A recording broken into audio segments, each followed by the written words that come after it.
Hello guys, my name is Chingaze. Welcome to a special episode of Details Are Slim. Today I'm going to try something a little bit different. It's not going to be a short video, and I'm not going to be making fun of something in a hopefully funny way. I'm going to be talking about one of my favorite artists, who coincidentally did the best hand-drawn comic book ever. You probably think it's Alex Ross, the work he did on Kingdom Come or Marvels, but that was watercolors, so it doesn't count. So who am I talking about? McFarlane, Mobius, John Byrne. I'm talking about Barry Windsor Smith and his Conan work, specifically Red Nails, and in my humble opinion, it is the best hand-drawn comic of all time. Originally published in black and white, Smith went on to color the comic for later reprints. One of the reprints also came with a short backup story called Cimmerian, but that's a story for another time. It was said several years ago that a lot of Todd McFarlane's Spider-Man pages could have been used as covers. They were so rich and detailed, as covers are usually cooler than interior art. Well, I suggest a lot of panels from Red Nails could also be used as covers. For example, this one, it's on page 2. Just look at all the foliage over here. It's crazy. You can see he's incorporating organic flourishes from the Art Nouveau movement and very detailed naturalism of the pre-Raphaelite school of painting. Pre-Raphaelite. It's from Raphael. It doesn't matter. For example, Barry Smith famously drew every coin in an overturned treasure chest in Conan number 8, and actually wrote in the drawing that he was crazy for doing it. This nod to his process actually made it to print. Smith believed he wasn't being paid for doing that much detail in the comics. And that, with the difficulty of keeping up with a regular monthly scheduled book, made him leave. He actually quit a few times while he was doing Conan. So in 1974-ish, he stepped away from Marvel and doing any monthly books. Around 1975, he co-founded The Studio, an artist commune loft in Manhattan, along with Michael Kaluta, Bernie Wrightson, and Jeffrey Catherine Jones, my personal favorite. Not just because I had one conversation with her over Facebook, but it was pretty amazing. You'll see the influences they had over each other's work, sometimes due to proximity, sometimes due to them actually helping each other make a deadline. I can't think of a more accomplished group of artists working together for an extended period of time. Maybe the Beatles?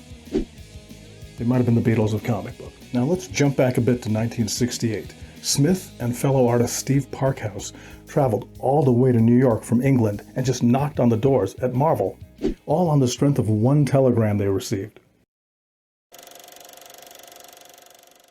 So it was a very abbreviated thing where he said something like, got your stuff, love it, stop, keep going, stop, don't stop, stop.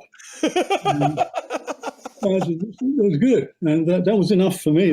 Smith emulated Jack Kirby's work for Marvel for around 6 months, and Kirby's DC stuff was some of the only superhero comics available in England. He continued with that style until he got his hands on the Conan book in 1970. In 1975, Smith's Conan was finally available in the UK, and it was his turn now to inspire a new generation of artists. Now, Marvel was originally more interested in Big John Buscema for the Conan books. John was the highest paid artist at Marvel, and since it was a fairly unknown property at the time, they decided to go with a much more affordable artist. Luckily, it fell into the lap of Smith. There weren't a lot of expectations for a book with an unknown artist, and source material came from 1930s pulp magazines. But Smith had drawn a Conan-like character called Star the Slayer in Chamber of Darkness number 4, which didn't hurt. Smith drew 21 out of the first 24 Conan books, and his style developed substantially from those early issues. For me, it was issue 19 of Conan, where he became the Barry Windsor Smith we know and love. In fact, there's a difference between just 2 pages of artwork, where he left something old, and he became something new. It's going to be hard for you to see this. I'll get you a closer up version, but just between this panel down here and this panel up here, there are vast differences in the line weight, in the rendering. It feels like the end of 1970s art and the start of something else, and continued to develop a more and more detailed style. It took a number of years for him to start backing off that level of detail. Around the 90s, the time of ruin, Archer and Armstrong for Valiant Comics, Smith has come all the way back to doing that heavily rendered work with the release of Monster, A nearly 400-page book that was 3 decades in the making. Available for around $50. Yes, I've got one. You can see me unboxing it like a child at Christmas. Sorry about the sweatpants. The original Robert E. Howard Red Nails was written in 1930-something. Smith's version was made for the magazine Savage Tales No. 2 and 3.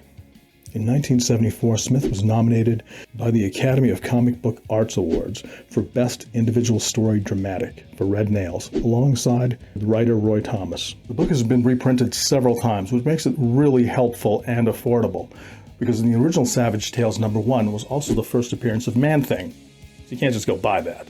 I mean, you can, but it's like $1,000. Not worth it. Thank you so much for watching and listening.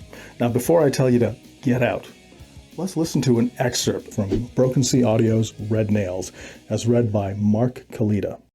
Leaving her horse tied, she strode off toward the east, glancing back toward the pool from time to time in order to fix her route in her mind. The silence of the forest depressed her. No birds sang in the lofty boughs. Ahead of her, presently, she saw an outcropping of dark flint-like rock that sloped into what looked like a rugged crag rising among the trees. Her foot had struck something in the litter of blown dead leaves which carpeted the shelf.